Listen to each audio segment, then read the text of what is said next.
bank is out of money. Insolvent? You only have enough cash for the next 3 customers! Hey, wait,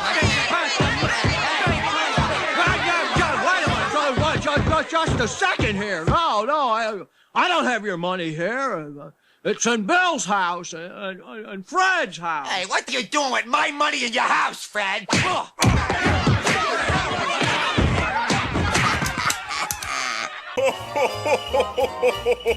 Merry Christmas!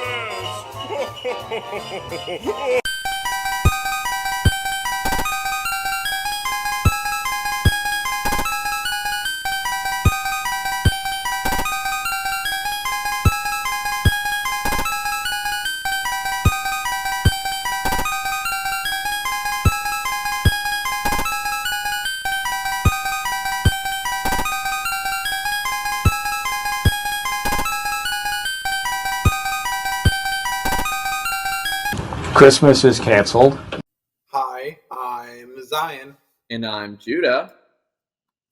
And this is the Amateur Film Critics. The Amateur Film Critics! Zion, Christmas is approaching quickly. Yes, it is. And today, we are talking about, I think, one of the most classic Christmas films of all time. Yeah. Right up there with Christmas Carol. Is it generally called a Christmas classic, Oh, yeah, absolutely. But as I was watching the film, it doesn't have much to do with Christmas. Yes. I don't think it'll be... That's an interesting part that I think we're going to touch on. Detail. For sure. I think we'll end up touching on that, for sure. But it's definitely a classic. I'll agree with that. So let me get right into the old plot summary here and tell you all what this movie is about, even though you probably already know. Unlike our last Christmas review, you probably know what this movie is about. If you did not watch our One Magic Christmas review, go watch it. There's maybe an iCard. There's probably not, but there's maybe one. But getting right into it. George Bailey has so many problems. He is thinking about ending it all, and it's Christmas! ! As the angels discuss George, we see his life in a flashback as George is about to jump from a bridge, and he ends up rescuing his guardian angel, Clarence, who then shows George what his town would have looked like if it hadn't been for all his good deeds over the years. That's the plot summary. I think it's funny that the first sentence adds on to the back and it's Christmas, because that's how the Christmas part of this movie feels, like just added on there. But let's just go, let's go ahead and start. I think kind of like our first Christmas film of the season, this is a movie that definitely is made by its characters in a way. Would you agree on that, Sign, or am I? Yeah, I would mean... it mainly focused on the characters and how they interact throughout the years. There's unlike Christmas, there's a lot of plot. So as we touch upon the characters, we will also touch upon the plot element that they bring them. Absolutely. To, and stuff like that. And any plot we can come back on that later. But the first and main character is George Bailey, obviously. Who, honestly, is a really good character. Some parts of him he would not be a character made today, but I think that's just the times that this movie came out, all right? Like, what do you mean? I don't think the scene where her robe gets pulled off and she hides in a bush and he refuses to get... I don't think that would be made today. But... I don't think that would be made. I think he's still a pretty endearing character, even if there are some unfortunate scenes with him. And it's a good thing that his character is endearing, because that's what this movie sort of... That's like the plot of this movie in a way. You know what I mean? Yeah. It's him being this good guy. So Yeah, this good person. His character is really good. I actually like his character a lot more. Rewatching this film, I did not. I knew I had seen it, but it had never been anything super special. And his character was something that stuck out more for me this rewatch. I think we'll talk more about George as we talk about like other main characters. Yeah.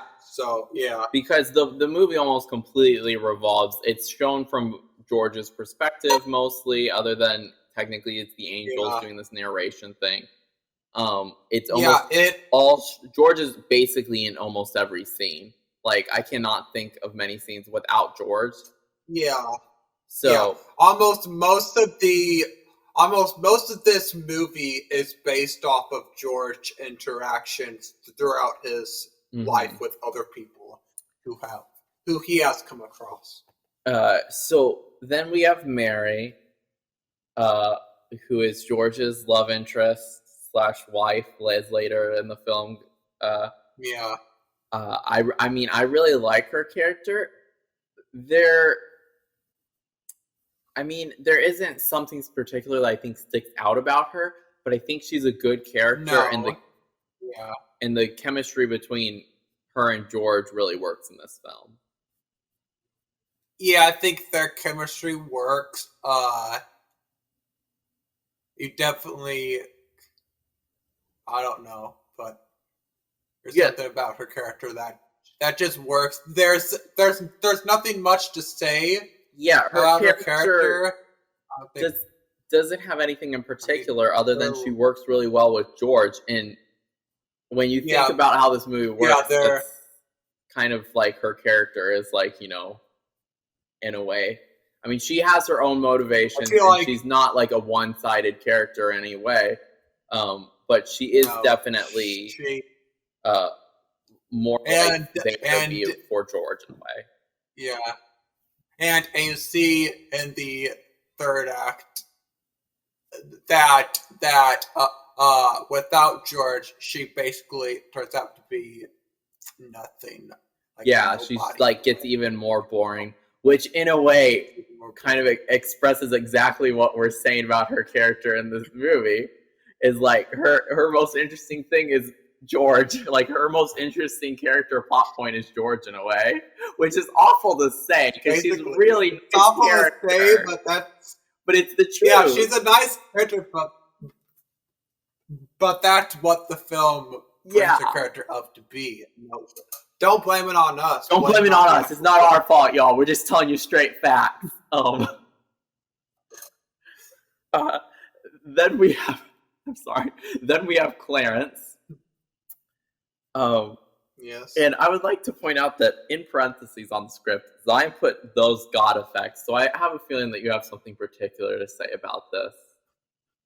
I do like how they do the God effects. I feel like if they actually showed them in person, it would have looked weird. It would have looked really bad. Yeah, they didn't have the special effects back then. At least this movie didn't have the special effects back then to do anything. Yeah. Super good for actually showing them. Yeah. Even though people make fun of how those effects worked, it probably would have been really much worse if they. Honestly, I haven't heard much horrible things about them. I can see how people can say bad things about them. But I think when you think about the idea of what this movie is, I think it works for it. In particular because this movie is technically a comedy, right? Like, I'm not crazy when I say that, right? There's definitely comedic moments. There's a lot of comedic moments throughout it. Not really much in the third act. I would say that tends to get more serious. It does get more serious. And definitely.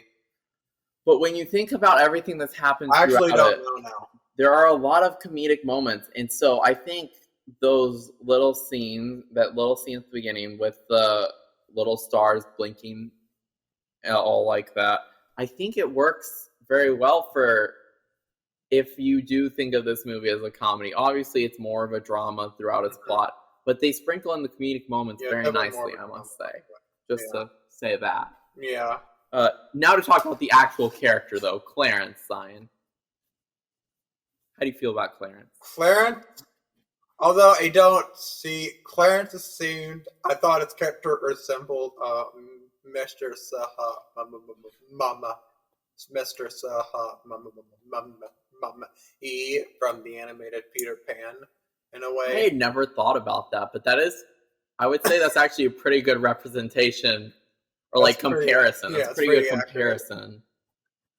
Yeah, pretty good comparison. Oh. Yeah, so there is a it's shown in the film that Clarence hasn't had much good work as an angel. He's kind of a second tier angel. Yeah. No, he's basically a very low tier angel. Yeah, they make comments about how he's 200 years old now or whatever, or something like that, and he still doesn't have his wings. That's a whole subplot is Clarence wanting to earn his wings, and if he helps George, he does earn his wings, which led to one of the most, I think, iconic lines from this movie, and that's every time a bell rings, an angel gets its wings.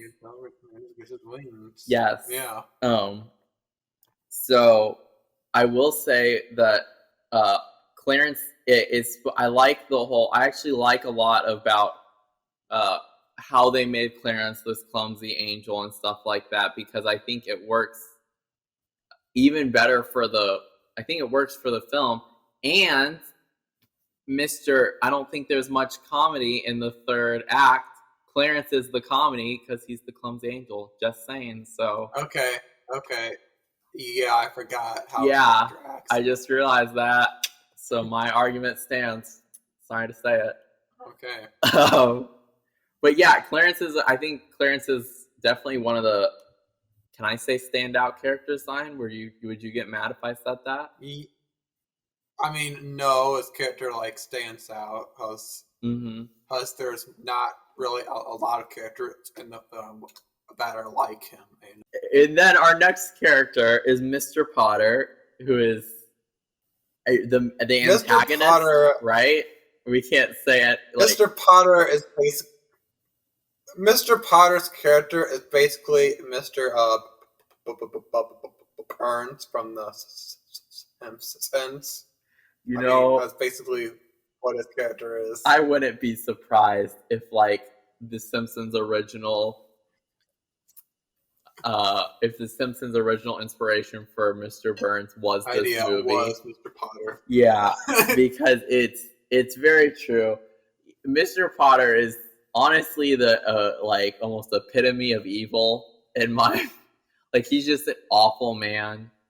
The character of Mr. Potter brings much of the plot in the first two acts, even the third act when you think about it, because even the third act hiding that money is the reason that him hiding that money is the reason that George wants to kill himself. Basically, I forgot about that. So Mr. Potter is very important to the plot, and while you hate him, let's explain why he is important to the plot. That's a good point. In case people haven't seen this, we should probably explain. Mr. Potter basically. So we think he's. Well, there's a lot of. Basically, the reason why George didn't go and leave Bedford Falls is because Mr. Potter was trying to close down his father's bank a while after his father had died, and so George Bailey kind of takes control of the bank. Yeah. Then Mr. Potter what's the thing that revolves around the bank and all the people, So and like them not having clothes. there's the Great It's all basically in the movie the Great Depression happens, and there's a run on the bank. Oh, that's what that was. Okay. Yes, and so it took me a minute to realize that too. But what happens is Mr. Potter ends up because the banks don't have the money to pay these people back. Mr. Potter buys these people's shares in the bank, which is basically the money they have in the bank, which gives them part ownership of the bank for 50 cents to $1, whatever. So these people are selling basically the entirety of the bank over to Mr. Potter, right? So if these people, if George and Mary did not give up their honeymoon money to basically pay these people enough money to get through the week, they would have all ran to Mr. Potter, who would have bought the shares in the bank. And then Mr. Potter would have then de facto owned the building and loan. Okay. Which, holy cow. Yeah, I know, right? It's kind of complicated, but it's at the same time, it's very serious to like. Very serious. There's a lot of the way that this surprised me. There's a lot of economic commentary in this film. Yeah, based on Mr. Potter. Yeah, with Mr. Potter and all that. And basically, Mr. Potter just wants the building and loan because it was something that he could never buy in a way. It was one of the only things. Yeah, that he could never. The houses they were building were keeping it to where people were not staying in Mr. Potter's slums. And the building loan was the one thing that was, I mean, you could say keeping Mr. Potter from owning basically the entire town, which you see that when George doesn't exist in the third act. So next, we have Uncle Billy, who is a cute character, don't get me wrong. But why the heck would they entrust him to take $8,000 to the bank when the entire movie he's losing stuff? And then he loses it. Like, is this a smart idea? That's how Mr. Potter gets the whole. Probably not. So, yeah, that's. And then another factor of Uncle Billy is that when we see inside his house, he has all these animals. He has all these random animals in his house. Why the animals? Why the animals? I guess they're building a character there or something like that. And he's a cute character. All the characters in this, there isn't really a bad character in my opinion, other than characters that are so minor that you can't really judge them as characters. Like Uncle Billy was a good, cute character and all that. I just think they entrusted him with a little too much. He has literal things tied around his fingers so he doesn't forget stuff, and yet he still forgets those things. Yeah. So yeah. Then we have Harry Bailey, who is his brother. So his brother basically takes on the life that George Bailey wanted to have, basically, because George is so nice of a person, he couldn't leave the bank and all that to Mr. Potter. So he basically doesn't give his college education money to his brother? Money for college to his brother, and his college is able to go. His brother is able to go to college, not the other way around. And the third act, they kind of. George also saves his brother's life. Yeah. And which leads me to one of the only weird moments in the film is during the third act. They go to his brother's grave, and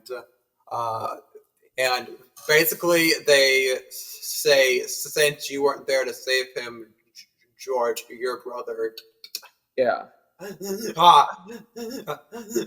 hide. And since your brothers died and wasn't there to save that it was either an airplane or a boat full of It was men, like a and all those battalion men or something died, of people in which- World War II. which they kind of blame all these deaths onto George Bailey. Yeah. In a way, I thought that was just weird thing I mean, for them to do. I mean, I would say Kind of stretching it here. it's. I mean, I didn't think anything of it. As you brought it up, though, the one thing that I do wonder is there were other kids there. Just because George is not there, did none of them bother to jump in and save this kid, or did they just? Yeah, I also thought that was. Yeah, because now that you say that, Yeah, I also thought that was weird. I also thought that was also weird. Yeah. You know? And then finally we have Violet, who. I don't know why I put her on there. Well, you know what? She's a memorable character. Like, I like her. She is sort a of like memorable her character in a way. She's definite flirt. And she's funny in the movie, I guess. But when you think about the plot of the movie, her character's essentially useless. Yeah, kind of. I was confused why they're trying to make plot out of her character. I mean, there was a tried very to quick plot with at the very her end about her in the character, and game. that's about it. And It was a very it does. quick plot. That's about yeah. It's kind of weird, and so I think we should go ahead and talk about that third act, Zion. Which is third act interesting. is basically the third act is basically where they show you in the third act why there was a long time spent on the beginning parts of the film. Yeah. Yeah. And that's what makes this movie interesting, is that the entire time it's setting, like, the entire first part of this movie is setting up this part when you think about It's a Wonderful Life, you think more about this part of the movie. You know what I mean? So it makes it feel right. I mean, yeah. It makes the like sort of time the setup of the entire movie feel strange because you spent so much time just focusing on his life, just to have what feels almost like the plot of the movie at the very end in a way. Even though there was a whole bunch of plot and stuff in the beginning, it's all leading up to this in a way.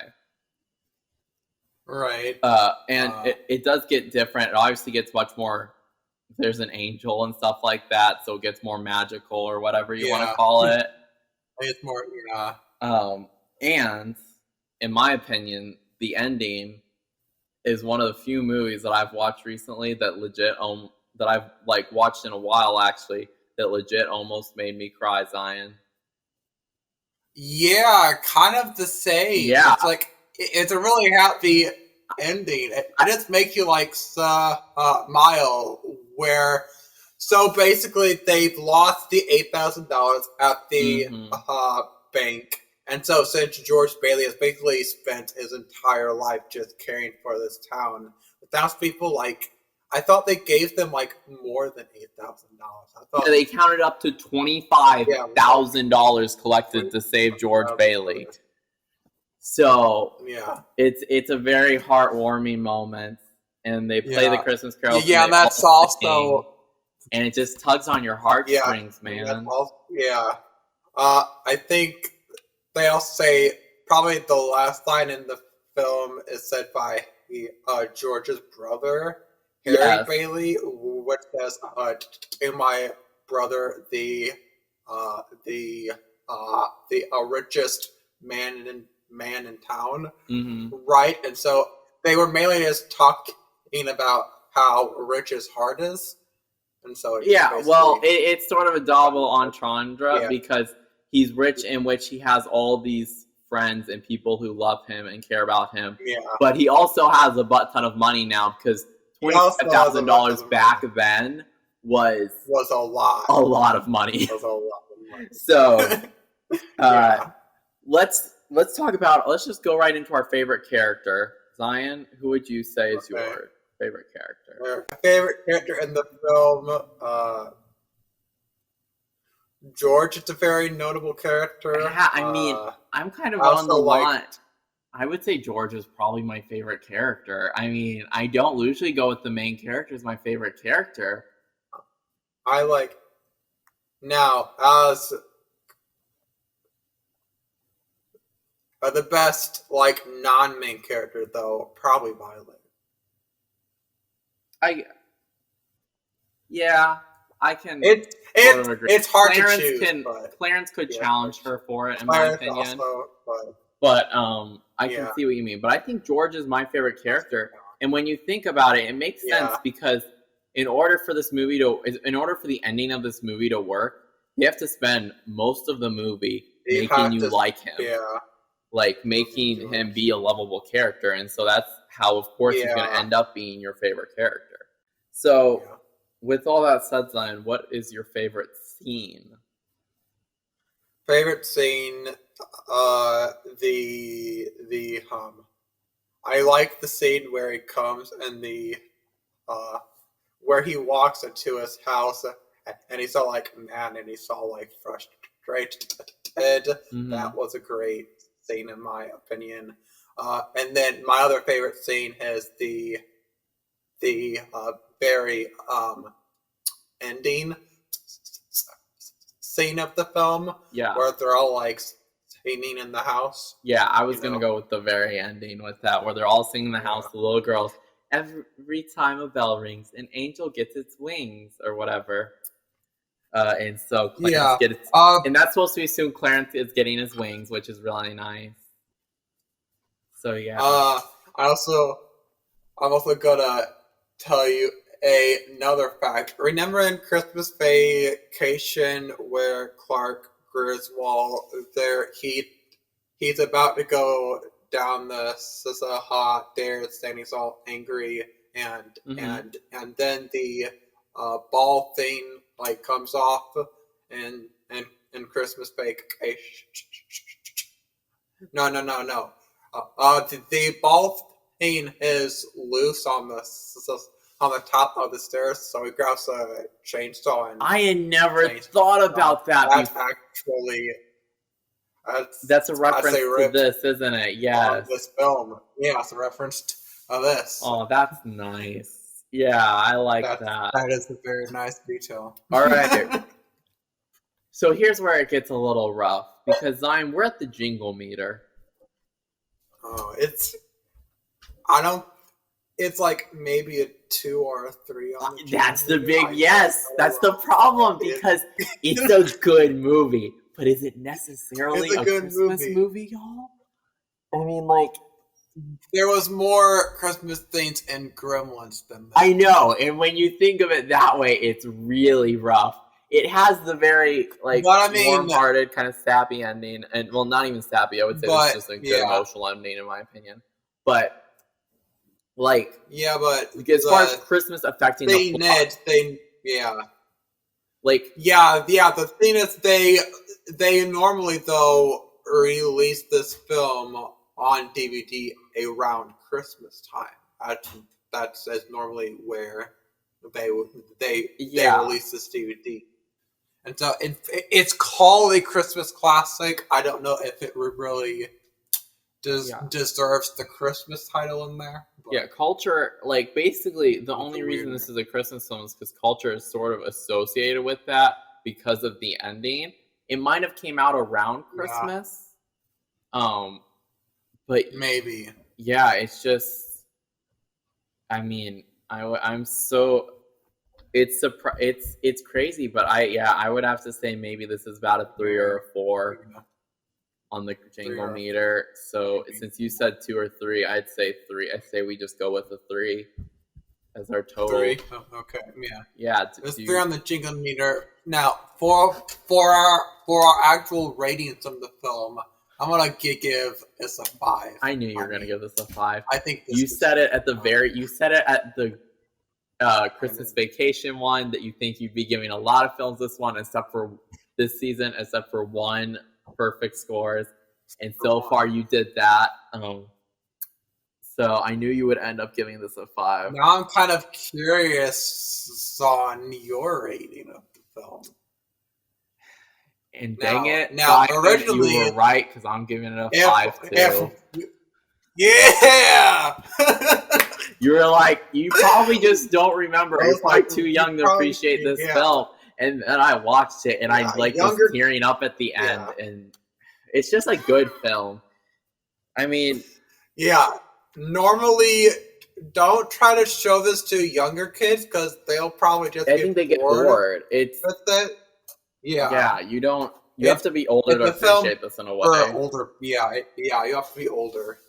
So well, we just added another movie, and I think this is a definitely well-deserved movie being added to the amateurly approved list of movies.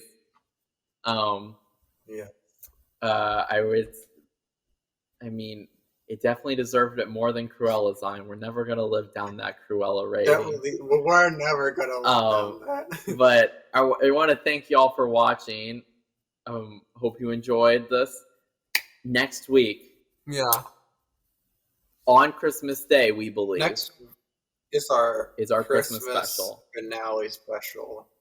And that one we may have some teasers for some films that we're gonna be doing. Just a little tease, just a little sprinkle of teasers. Just a little sprinkle of teasers, a little bit. But yes, we're gonna add on to our finale tradition and add a couple more things specifically Christmas oriented, just to really bring in the holiday cheer. So remember to like, subscribe, leave us a comment of Christmas movies or just regular movies that you want to see us review. Yes. We are. I've really enjoyed the Christmas season so far. It's kind of sad that this is our last Christmas movie we're technically doing. But, I know.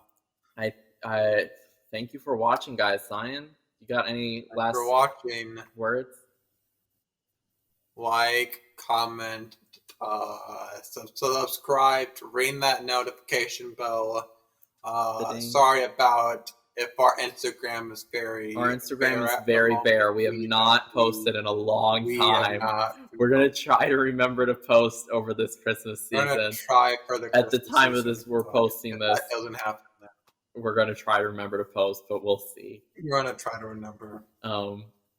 Remember, you have to ring that notification bell because every time a bell rings, an angel gets its wings, guys. An angel gets his wings. Okay, that was such a bad plug. But it worked really well. Well. Okay, good. Thanks for watching, guys. Bye-bye. Have a Merry Christmas. Goodbye. My carpet. Now, back to the year Santa got lost, starring Jimmy Stewart as the voice of Mr. Mailman. Santa was in an awful pickle. Beatniks had given drugs to the reindeer, and they were no darn good. So Santa placed a call to Secretary of Defense Melvin Laird. Jimmy Stewart as a puppet is just wrong.